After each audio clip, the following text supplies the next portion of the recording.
We often assume that body image issues start in the teen years, and I've heard and have met girls as young as 5 or 6 express worries about their bodies. At what age do you typically see these concerns begin, and what do you think is contributing to this early body awareness and maybe even early body shame? Yeah, I'm with you. I have seen girls in my practice as young as 5 or 6 talk about their fat tummy or how they need to be skinny. And there's definitely some evidence that shows that body image concerns can start as early as the preschool years, like 3 to 6. Wow. But what's consistent across all of this, and where I think we can really focus our efforts, is that by middle school, half, and some studies say up to 66% of girls are unhappy with their bodies. And by high school, that bumps up to 80%. Let's improve our vocabulary, right? Like, it is not "you're beautiful." Say something more meaningful. Say something, "you look joyful," or "wow, you look so strong," or "wow, how much fun you're having." I mean, make the emphasis on something else. So we like to talk to girls about fueling their bodies for fun and fierceness. And so, we fuel our bodies to be strong, but also don't forget that food is a great source of community and pleasure, and we don't have to apologize for eating ice cream. Right. And then, as far as exercise goes, it's all about being strong, not because I want to get in my skinny jeans or I need to lose weight or something like that. So moms can do, really all adults can do so much to just change how we influence our daughters. And I'll also say, this sounds hard, but you don't have to be perfect. And honestly, all your daughter needs is to see you trying, to hear you comment, like, "I'm trying to do better because this is important," or "I'm doing this. I'm going out for a walk because it just makes me feel good and it clears my head." Start changing the way we talk about it and let her see you try. Welcome back to the Pete's Doc Talk podcast. I am Dr. Mona, and I'm so glad you are here. If you are watching this, you are on my YouTube channel. And remember, in order for this YouTube channel to grow, you have to hit that thumbs up sign if you like these conversations and subscribe, because that's how this channel reaches more people, not only for these amazing conversations I have on the podcast, but also for the educational information I give you all. And today's guest on the podcast is someone who has been paving the way for open, honest, and empowering conversations about puberty, periods, and everything in between. Dr. Melisa Holmes. She's a board-certified OBGYN and the co-founder of Girlology, a digital platform and community helping girls and their caregivers feel confident and informed through all the twists and turns of growing up. And her mission is to make sure no girl grows up feeling confused, ashamed, or alone in her body. Dr. Holmes has educated thousands of families, trained physicians across the country, and has been a leading voice in changing the way we talk about development, sex education, and health with our kids. And she does it with compassion, clarity, and zero cringe. Thank you so much for joining me today, Melisa. We are so excited to talk about raising body-confident girls in a world full of filters, myths, and misinformation. And I'm so happy that you're joining me today. Thank you so much for having me. I love your platform and just the way it gives out such practical information for parents and providers and just everyone. So thank you. Thank you. And I love having a wide range of guests on my platform. And that's the beauty of being a pediatrician, in that I don't have to get super niche down, right? I can have puberty experts, female experts, mental health experts, anything that helps parents raise their children in a more confident way and in a way that the child can have self-love. And, I'm obviously a woman. I have a daughter, and I grew up in a house where we never talked about any of this: sex, periods, anything. I'm being very transparent. My mom wouldn't let me use a tampon until I went to college, and I was an athlete and I hated it, right? Having to not be able to use a tampon and that basic stuff that I didn't get from my own mom, who didn't have that education herself. Breaking that generational lack of education is what we need. So this is such an important conversation so that girls learn to love themselves and all parts of themselves, even the parts that have been taboo for so long. Right. And that taboo, it comes from our parents, and you're not the only one who grew up feeling like that. I hear that all the time in my office. So the fact that we're here trying to break this generational cycle is just going to do so much for the future of our daughters. And the generations have changed, right? When we talk about body image and women, obviously the the standard has always changed based on media, right? Like what little girls have seen in magazines. Like I remember growing up and seeing certain body types in all those magazines at the newsstand, and now social media and the Hmm. dangers of AI and Hmm. filters. And so all of it is constantly changing. And we often assume that body image issues start in the teen years. And I've heard and have met girls as young as 5 or 6 express worries about their bodies. At what age do you typically see these concerns begin? And what do you think is contributing to this early body awareness and maybe even early body shame? Yeah, I'm with you. I have seen girls in my practice as young as 5 or 6 talk about their fat tummy or how they need to Mhm. be skinny. And there's definitely some evidence that shows that body image concerns can start as early as the preschool years, like 3 to 6. But Wow. those rates vary widely, like 20 to 70%, depending on how they're measuring it and the population they're measuring. But what's consistent across all of this, and where I think we can really focus our efforts, is that by middle school, half, and some studies say up to 66% of girls are unhappy with their bodies.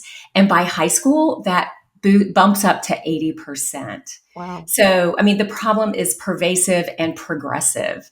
And, you just mentioned a lot of what's driving it. But what I want to emphasize is that girls are not born this way. Yeah. They are not born disliking their bodies. It is a learned behavior. It's passed down generationally. In particular, girls are modeling what they see in their mothers or other influential women in their lives. There are tremendous cultural and social expectations to look and behave a certain way, right? We're supposed to be small. We're not supposed to take up a lot of space, things like that. And then as girls get a little older and hit that puberty range and they're going through some brain changes, which we can talk about being an impact on here, um, they start to become a little more focused on fitting in. Yeah. And I think they feel like if they can't meet that ideal that they're seeing out there that they're supposed to look like, then they begin to judge themselves and objectify themselves. So I think those are the things that drive it the most for girls. So it's not there. It's complicated, right? It's not just social media. It's not just their mothers. It's complex. Oh, I can see that. And, I definitely had body image issues being on the other spectrum. We talk about body image issues affect all bodies, right? Right. I'm a lean child. I was a lean child. I'm a lean grown up. And as a child, getting teased in the locker rooms. And I remember like vividly, another kid was like, no boy is ever going to like you because you have no curves. And how like that's from another girl, like in the locker room. And I remember I was very sassy as a kid, and I'm like, just wait until 20 years and we'll look at our bodies then. Like I was like, because I knew that like I'm healthy, like, it's genetics, like it's fine. And I was so sassy back. Like I was like, whatever, like it's not about that, but it's so rampant, from not only from peers, but from, like we said, social media. And I love that you're talking about how it's all multifactorial. And, I know your focus is a lot on girls, but do you think this differs from boys, or do they struggle with body image? I know we're talking a lot about girls, but how can this be different from what boys may feel? Yeah, boys definitely struggle with body image, and that's become more of a problem for boys also Yeah. because of social media, but it manifests really differently. So, girls internalize messages about being smaller, prettier, taking up less space, and boys get messages about being bigger and stronger and more powerful. So, girls are taught to restrict and shrink, and boys will manifest that or show that by kind of pursuing bigger muscle mass or having riskier behaviors. So it just shows up differently. Yeah, and I see that in my office.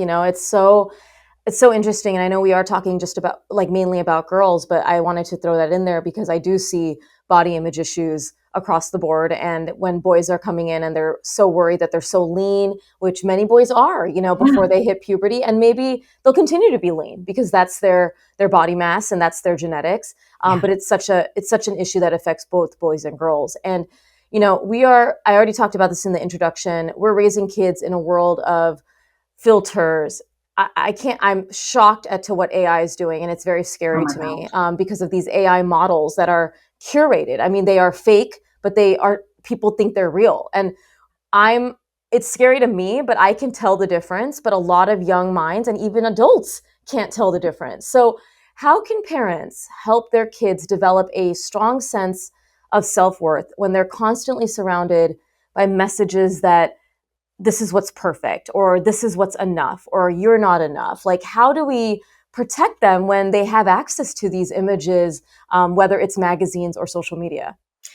Yeah, I would never say that we have to eliminate social media for our kids because that is not the reality. We can't compete with social media, but I do think we can help our kids develop skills that help them resist those pressures and the criticisms of the online world. And I mean, some of that is through media literacy, right? What are these kids really seeing? Look at before and after filtered images. I mean, that's just a very concrete example you can give them. Think about what's really behind social posts, like what are people selling? What are they pushing? Question the accuracy. So media literacy plays a big part. And I know some schools are taking that on. I also think that teaching some kids some self-care skills around helping them first recognize how being on social media makes them feel, and then developing some skills to counter that. So, and that applies not just to social media, but also like the friends that make them feel like they're not good enough. So we designed a class for girls on body image, and we go through some of these exercises with them. And one of the things, there's several tools, but a couple of my favorites. One is we teach them to put on their mental armor before they enter social media. And they know that, they click it on, and I am entering an artificial world. Right. I have on my armor. I know that this is not all reality. And there's some practical things you can teach them to do with that. But another thing that I'll share that really just comes out of the evidence in a really interesting study is for girls. There was a study looking at girls who just continued to do their regular social media routine. And then these are all adolescent girls. And then girls who were told to add 5 accounts that made them feel happy or good. Mm. And comparing those two groups, the girls who just added 5 accounts had an improvement in their self-esteem. So that's a simple thing they can do. So, helping them build some of these self-care skills is important.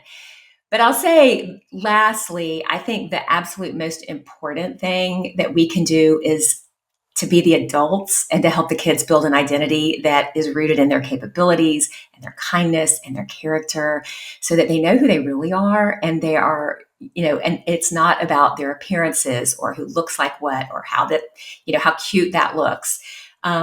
Helping kids know who they really are really will decrease their vulnerability to comparing themselves to others. Oh, as someone who has this parenting platform that really goes upstream, right? What I mean by that is so many people talk about these teenage issues, but I really like to bring it down to the preschool, toddler years, everything, whether it's about body image, healthy relationship with food, sleep, and this is huge for me. And it's so easy, and we find ourselves doing this with our daughter, that it's so easy to be like, you look so beautiful, your dress is so beautiful.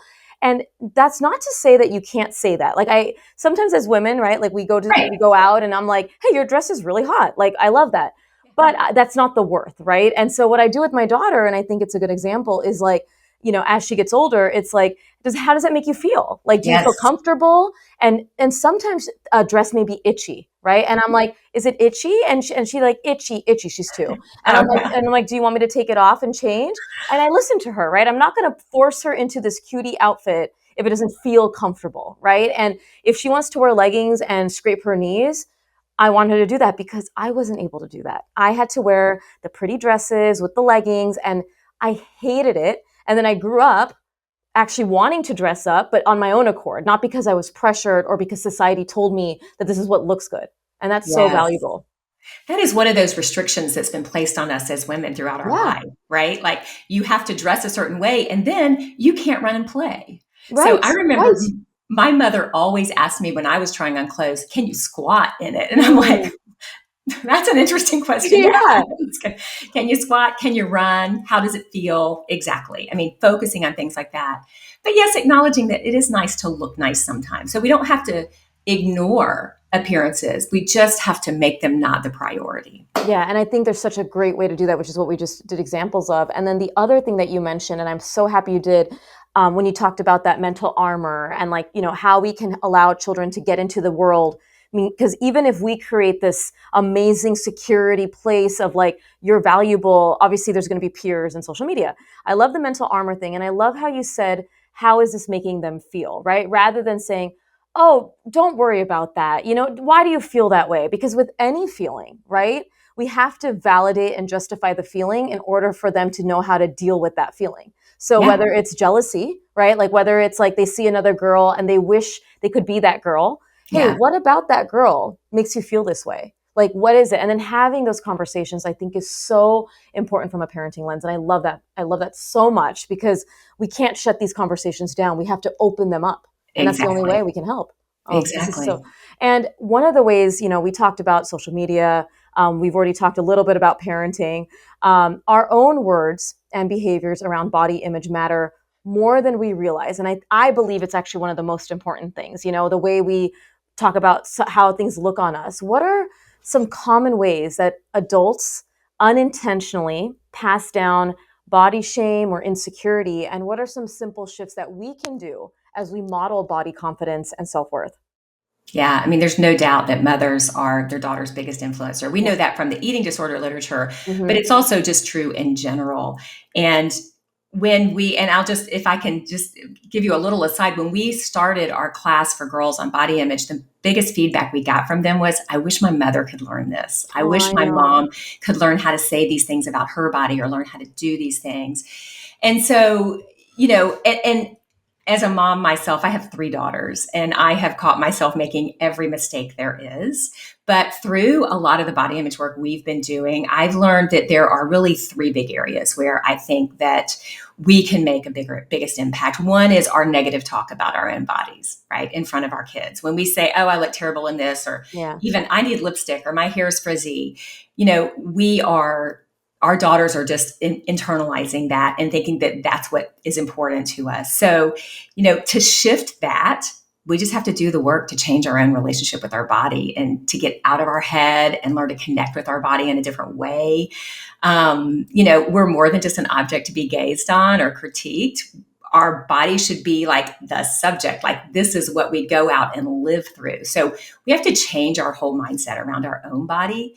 And there's little bitty steps you can take to shift that mindset and to shift those behaviors. And like one of those things is to maybe learn to quiet the critic in your head. If you're saying those things, and this just comes from CBT strategy, cognitive behavioral therapy, like you can recognize that negative voice and you can actually give her a name like, hey, Melissa, Yeah. quiet down. I mean, I won't give her my own name, but Yeah. evil Janet, be Yeah. quiet. You have that control. And then you can make some space for some other voices like the fact checker. Like, yeah, your hair is frizzy, but you're getting a lot done, right? Or that best friend. I mean, and that's all in the self-compassion literature. So just learning to, quiet that negative self-talk and stop using it in front of our daughter. So that's one big area. And that kind of leads to my second one, which is even our positive comments on clothing and appearances of others, including our own daughters, which you just mentioned. Like when you are in the fitting room and you say, oh, those pants are so flattering, she hears those pants make you look skinny, right? Or if you see somebody and you say, oh, you've lost weight, you look so great.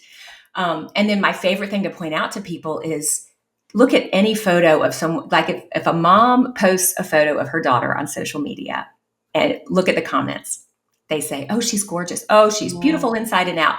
I'm like, let's improve our vocabulary, right? Like it is not you're beautiful. Say something more meaningful. Say Mhm. something, you look joyful, or wow, you look so strong, or wow, how much fun you're having. I mean, make the emphasis on something else. So that's, the second point. And then the third point that I think is hard to do in our culture is to drop the morality around Yeah. diet and exercise, Yes. right? So, I mean, we're so saturated with that. And even in talking with a lot of the teenagers we work with, I hear over and over, my mom always says, shouldn't you eat something healthier?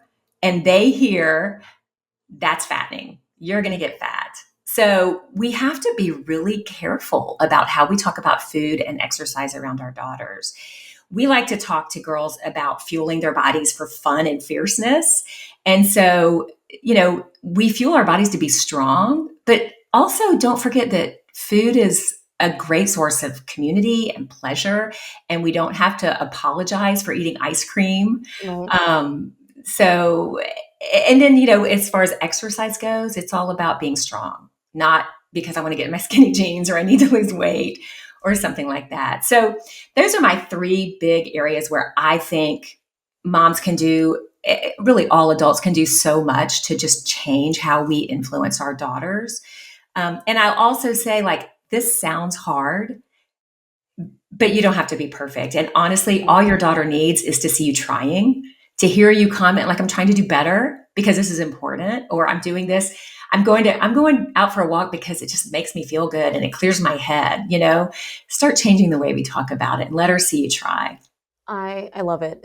I love the way you just framed the three because it's so amazingly concise and just well said. And I love the fun and fierceness that fueling our body is for fun and fierceness because when you think even about just use like health aspects, right? We talk about body image issues tied to food, eating disorders, they're all connected, right? And when we put the value, I love that you talked about the morality of food, and even just sugar or packaged foods tend to get, put on this very low pedestal, and they are part of our lives. And I love that you mentioned that we are eating for not just nutrition, it can be community, it can be pleasure, right? It can be that we enjoy the taste of it, even if it's not the most nutritious food, but it's Right. about not having shame around those things. And everybody, I grew up with shame around food. I grew up with the bribes and oh, you need to eat this and all that. All of that's connected. And I know we could go on a whole different topic on body image and food, but it Yes. is so key. And, I know how much we matter in our children, and I do a lot of work on that on my platform. And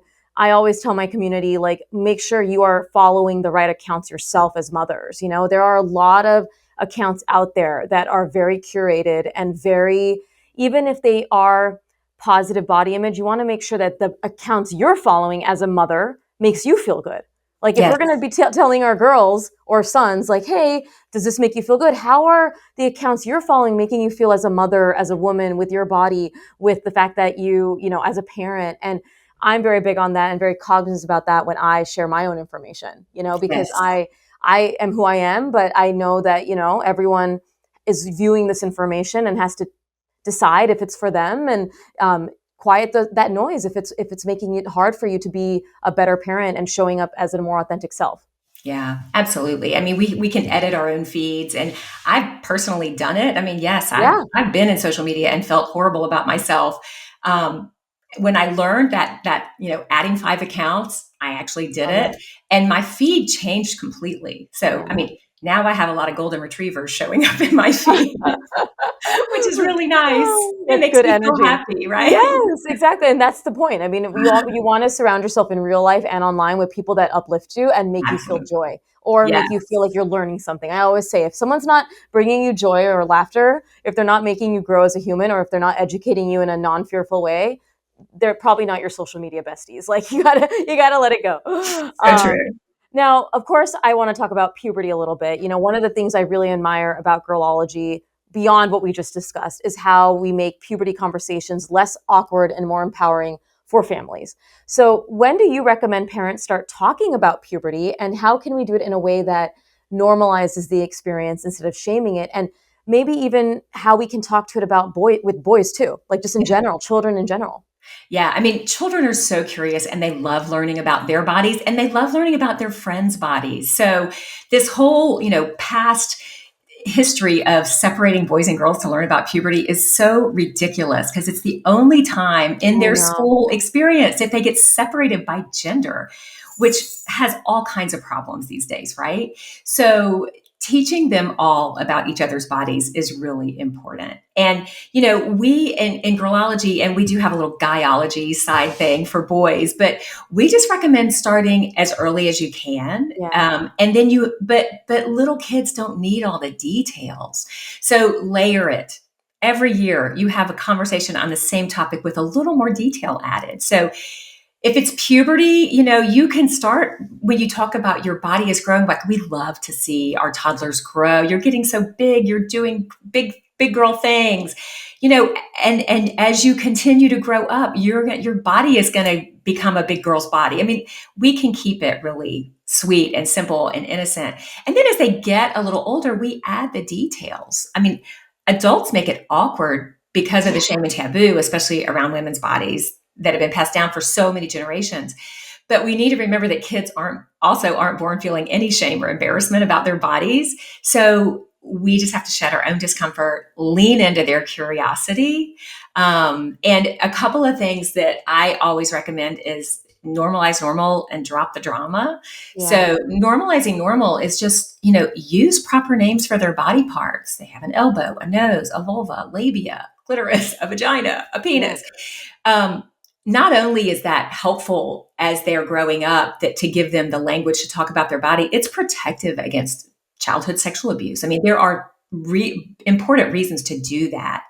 And then, as they're growing up, if you're comfortable with it and you have a period, let them see you change a pad and see, oh, you're bleeding, but you're not freaked out and you're not really, maybe not in a lot of pain, but that's a normal thing. And then developmentally, I will say we've been teaching puberty classes for, gosh, I don't even want to tell you how many years, but we've had second graders take a puberty class and we have had seventh graders take a puberty class. And I will tell you the sweet spot for us is the beginning of fourth grade. And so you've given them little tidbits up to that point, but that's when they're really ready to hear some of the details. They've got enough cognitive ability to understand it, and they're silly and they love the humor when you talk to them about it, but they're not asking questions that just aren't even relevant like the second graders do. And if you wait until they're sixth or seventh grade and they've already entered puberty, then they're already living that and they're going to be ashamed, or they're not going to talk about it, or going to tell you they already know everything. So, the goal is to talk to them about all these things before they experience them. And that is everything imaginable, from puberty to understanding sex to understanding consent. I mean, just hit them before it becomes a reality in their life and relationships. And they'll look forward to it with kind of excitement, like, ooh, I'm getting in on some big girl information. Not, oh my gosh, I already know this. I heard it from my friends and I don't want to talk to you about it. I love that. I don't know if you know that count birds and bees. Mm-hmm, I do. Yeah. So they are, two women who actually do a lot of work in churches, and where there may be a lot more stigma or not as much talking about this information. And they were on my show too, and they describe it similarly as planting the seed, right? Yeah. Where it's not going to be elaborate.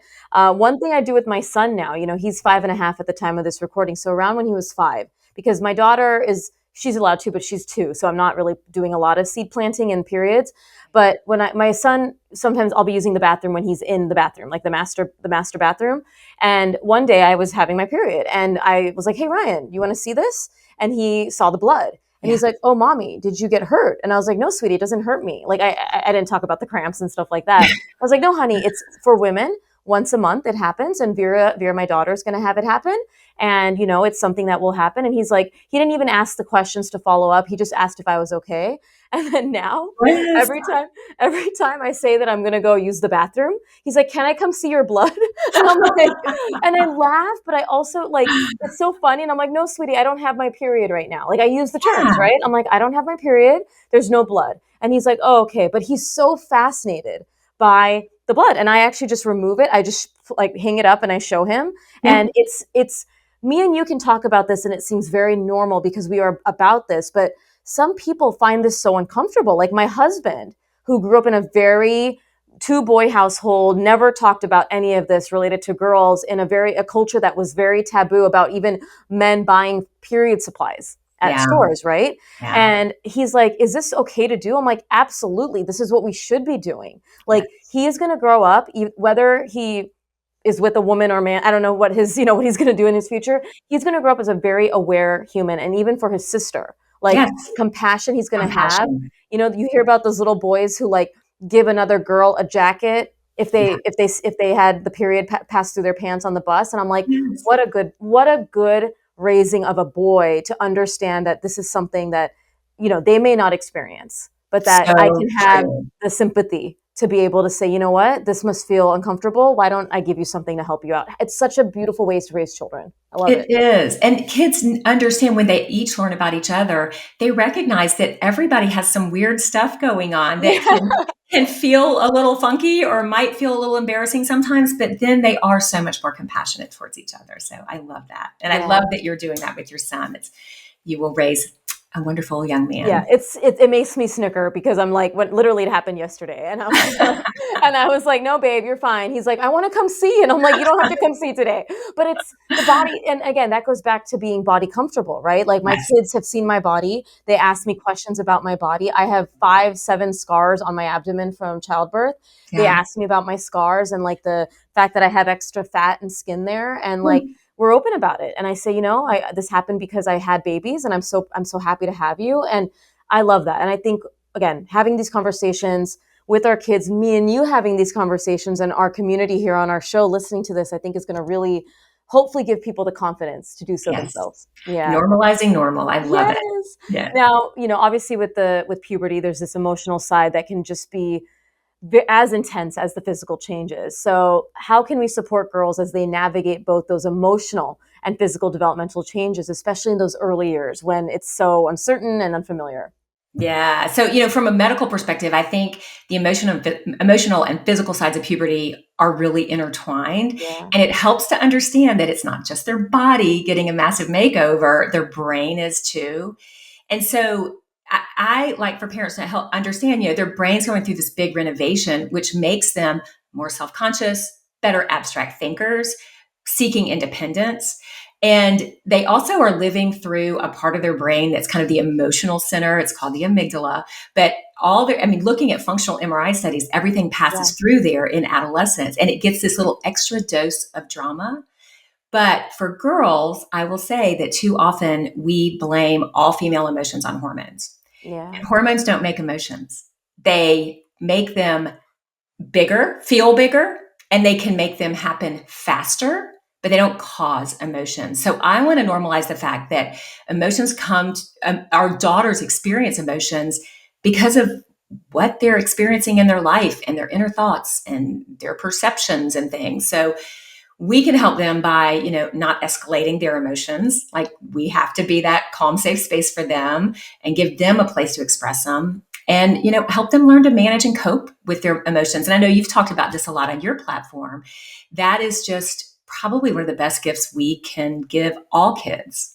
Instead of trying to fix or bury or distract them from difficult emotions, but letting them experience them in a safe space. So, I think that, understanding that, like, I can't stand it when I hear somebody say, oh, she must be hormonal. Right. Or, oh, is it that time of the month? Like, you want to get my emotions big and angry? Yeah. Just say That's what happens. It's like it's the equivalent of telling someone to calm down. All of a sudden you're like, no, that's not going to do anything. No one has ever calmed down by saying that. And no one is ever going to, feel justified by saying, oh, it's that time of the month. Right. Never, and I never. love, thank you so much as an OBGYN and someone who's in this, has this amazing platform for really differentiating that, because I think a lot of women have shame around their emotions because they feel like if they express their emotions that people are going to say that, hey, you're just hormonal, or that it's, you need to get your hormones in check. And I agree that there is a valid, and I'm sure there is a valid change in my mood around my periods. Like that's not to say, but my emotions have always been there, like you said, and as a man's emotions are always there. And so I think that's such a healthy reframe. I love that one. Yes. Oh, this is so wonderful. And, I know we hit the puberty talk, we hit obviously the body image talk. And, even today, like, as we said, many girls still grow up unsure about their anatomy or believing myths about their periods or cycles. What do you wish every girl knew about her body, and how can parents ensure that they're delivering those accurate, shame-free information at home? Yeah, I have a few wishes for girls, and it's really the whole reason we started Girlology. I want girls to feel comfortable talking about their body and all of its parts. I want them to understand how their reproductive system works from puberty to menopause, because we have a whole generation of menopausal women right now raising hell because nobody ever taught them anything about it. And I want them to recognize when something in their body doesn't feel right to them, or that they're worried about something in their body. And I think we often separate, and I hate to use the word dissociate, but we dissociate our thinking from our body. And for instance, like you might be running on a bad knee and you ignore it because you're busy, and then you develop a bad hip, right? So we have to listen to our body. So I want them to listen to our body. And then I want them to walk into my office and be able to advocate for themselves in the office with me or with any other provider, and in life in general, right? I want them to be able to speak up comfortably about their bodies. So there aren't any specific facts I want to share that I think they need to know, but I do say that this requires education about anatomy and menstrual health and reproductive health, mental health, which unfortunately just isn't happening in schools. And in doctors' offices, we don't have time to do all of this. So that is why we created the Girlology platform. If you think about it, the only menstrual health education that kids get is related to hygiene and how pregnancy happens or doesn't happen. Right. What about what's normal? What about vaginal discharge? What about I was just going to say the vaginal discharge. Oh my gosh, like that is stuff that I learned later in my life, even as going through the medical system, right? Because even the medical system isn't really good about teaching about women because there's not a lot of, it's very patriarchal as we know still, but there's not a lot of women focused education. That is so true.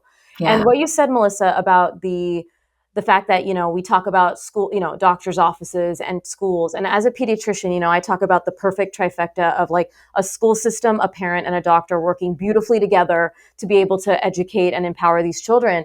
But what I find in my office a lot is that a lot of parents rely on school systems to raise their kids. And it's one of my biggest pet peeves. Like, yes. I get that they're there all day, like meaning most of the day, right? But you are the one creating the safe space. You are the one having the conversations about what doesn't feel right, right? We talked about, hey, something that happened at school or something that they saw on social media.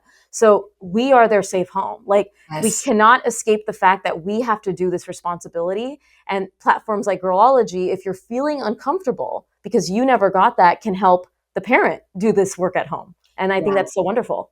And I will just also say schools, the education that kids get vary from state to state and from district to district. And so there is no consistency and and unfortunately, I would love to be able to trust the schools to deliver sex education. Our kids need it. But we all have to participate. It takes a village. Yeah. Thank you so much. This was such an uplifting conversation. I feel like I've been doing a lot of these things, but whenever I talk to someone, it just feels like even more exciting to continue this work and to continue to spread these messages on my platforms and the work that you do. Where can people go to stay connected, including like your social media handle, Girlology, the resources you have there? Yeah, we have a Girlology website. It's girlology.com. We also have all of our content in an app, which you can get on Google Play or the Apple Store. It's just Girlology. And on Instagram, we are at Girlology. Our platform has over 600 doctor created videos. And so we also have a chatbot called Dr. Momfidence who helps navigate a lot of that content and, is available 24/7 to answer questions. So all of that's available through our website. I'll also say that for your listeners, we'll offer a 20% discount on an annual membership. Love that. So that people can join monthly or annually. And we are building a community of parents who really want to change how we support girls through, these are critical years. And we would just love to have everyone join us. I agree. I am so happy that we got in touch. I'm so happy that you were able to come on this show because these kind of messages need to reach more people. I'm grateful for this platform to be able, like I said at the beginning, to have guests from all these different aspects of parenting and health, right? I am the only podcast right now in like the top 20 parenting podcasts that does everything. And I think that's so powerful. And, not only just talking about feelings, but talking about bodies and talking about what we can do as parents to change ourselves is so holistic when it comes to raising kids. So thank you for joining me. This is such a great conversation. Thank you so much for being the pediatrician that you are and for creating this platform to help so many people. And for everyone tuning in, I'm sure you learned a lot of information. And if you felt a little uncomfortable listening to the things that me and Dr. Melisa had to say, I hope that sparks some insight into you, into why you feel that way. And maybe it means sharing this conversation with a loved one, sharing with someone else so that you can talk about these feelings, talk about the things that you learned today. And remember that the way that this show continues to grow, the way that my platform continues to grow, to share more incredible conversations is subscribing, is downloading, is sharing this information. So thanks again for helping build this community, and I cannot wait to have another insightful guest on the show next time.